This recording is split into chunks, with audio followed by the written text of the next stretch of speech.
अस्सलाम वालेकुम। आप देख रहे हैं बायो विद तौफीक और आज का हमारा टॉपिक है बायो एनर्जेटिक्स। आइए स्टार्ट करते हैं।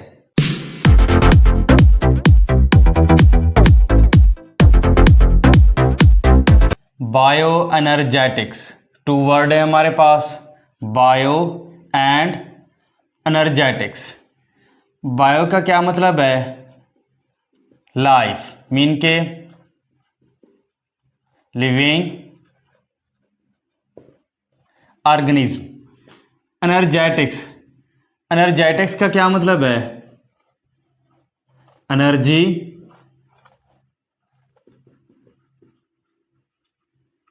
रिलेशनशिप। बायो एनर्जेटिक्स के अंदर हम मुताला करते हैं कि किस तरह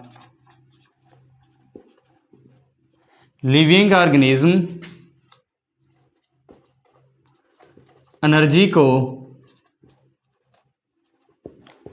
एक्वायर करते हैं, मीन के हासिल करते हैं, और उस हासिल शुदा एनर्जी को किस तरह कन्वर्ट करते हैं और किस तरह स्टोर करते हैं और किस तरह इस स्टोर शुदा एनर्जी को यूज़ करते हैं। किस लिए? फॉर लाइफ प्रोसेस, लाइफ के लिए। हम जानते हैं कि इस कायनात के अंदर जितने भी लिविंग ऑर्गेनिज्म मौजूद हैं, सिंपल,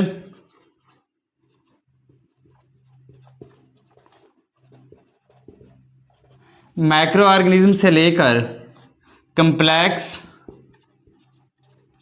ह्यूमन बीइंग तक, इन तमाम लिविंग ऑर्गेनिज्म को किसकी ज़रूरत होती है? एनर्जी की ज़रूरत होती है। क्या ये तमाम लिविंग ऑर्गेनिज्म अपनी एनर्जी खुद प्रोड्यूस कर सकते हैं? नहीं। हमारी कायनात के अंदर जो एनर्जी का मेन सोर्स है वो कौन है? वो सन है। सूरज से जो रोशनी आती है वो है लाइट एनर्जी। इस लाइट एनर्जी को कौन इस्तेमाल करता है?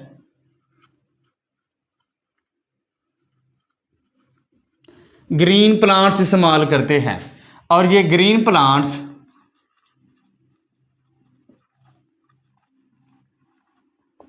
फोटोसिंथेसिस के अमल के दौरान लाइट एनर्जी को कन्वर्ट करते हैं, किस में?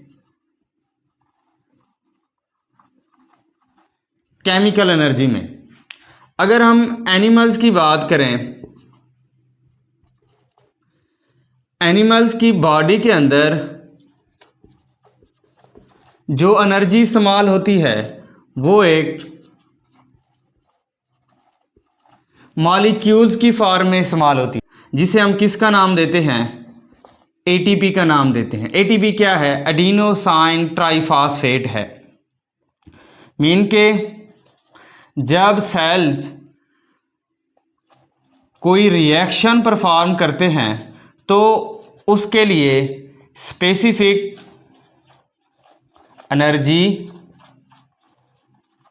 करेंसी इस्तेमाल करते हैं, जिसे एटीपी का नाम दिया गया है।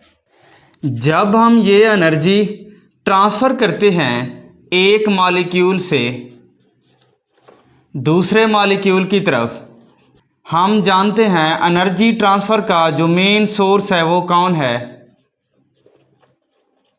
इलेक्ट्रॉन्स हैं। मीन के जब हम एनर्जी एक मॉलिक्यूल से दूसरे मॉलिक्यूल तक ट्रांसफ़र कर रहे होंगे तो हमें क्या ट्रांसफ़र करना पड़ेगा?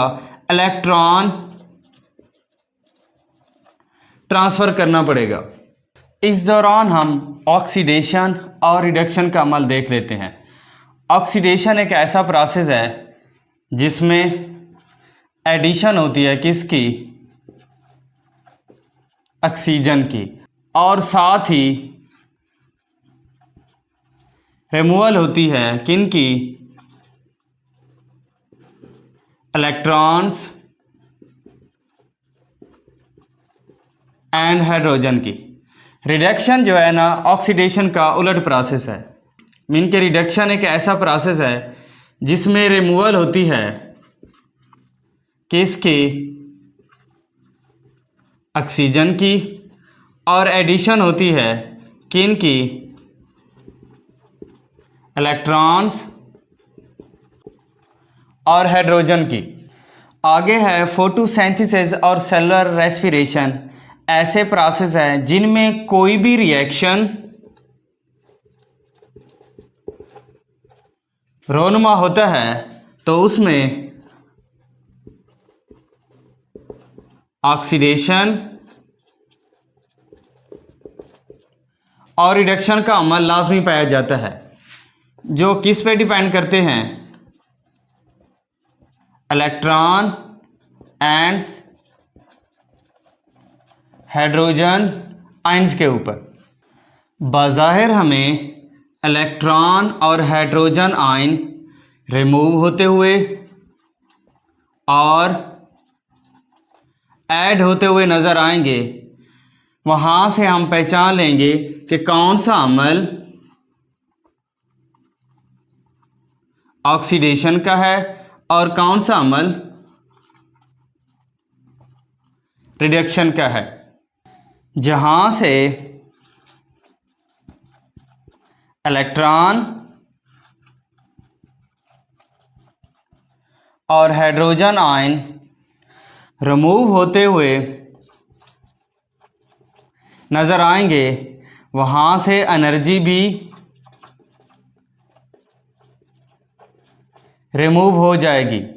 तो ये कौन सा अमल हुआ? ऑक्सीडेशन का। मीन के ऑक्सीडेशन के अमल में एनर्जी क्या होती है? रिमूव होती है, क्योंकि इलेक्ट्रॉन और हाइड्रोजन आयन क्या हो रहे हैं? रिमूव हो रहे हैं। और जहाँ से इलेक्ट्रॉन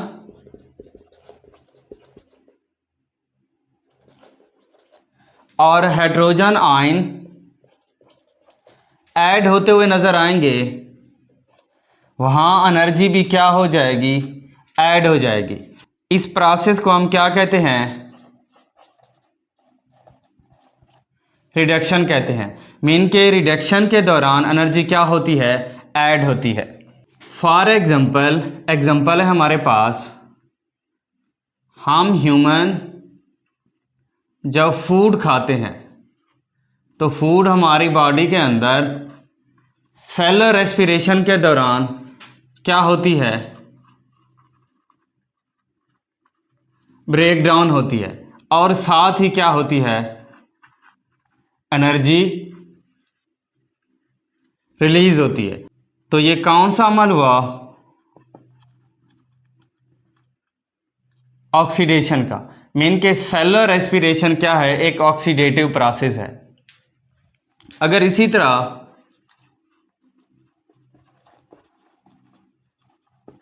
फोटोसिंथेसिस की हम बात कर लें, फोटोसिंथेसिस के अंदर कार्बन डाइऑक्साइड और वाटर कंबाइन होते हैं और साथ ही एनर्जी ऐड होती है। तो ये कौन सा प्रोसेस हुआ? रिडक्शन का। हम कह सकते हैं फोटोसिंथेसिस क्या है? एक रिडक्शन का अमल है। इन दोनों रिएक्शंस को हम रिडॉक्स रिएक्शन का नाम देते हैं। लिहाजा बायोएनर्जेटिक्स के अंदर हम स्टडी करते हैं कि किस तरह लिविंग ऑर्गेनिज्म के अंदर एनर्जी की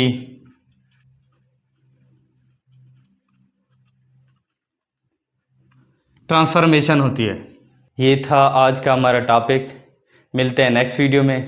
तब तक अपना ख्याल रखिएगा और चैनल को सब्सक्राइब करना ना भूलिएगा। अल्लाह हाफिज़।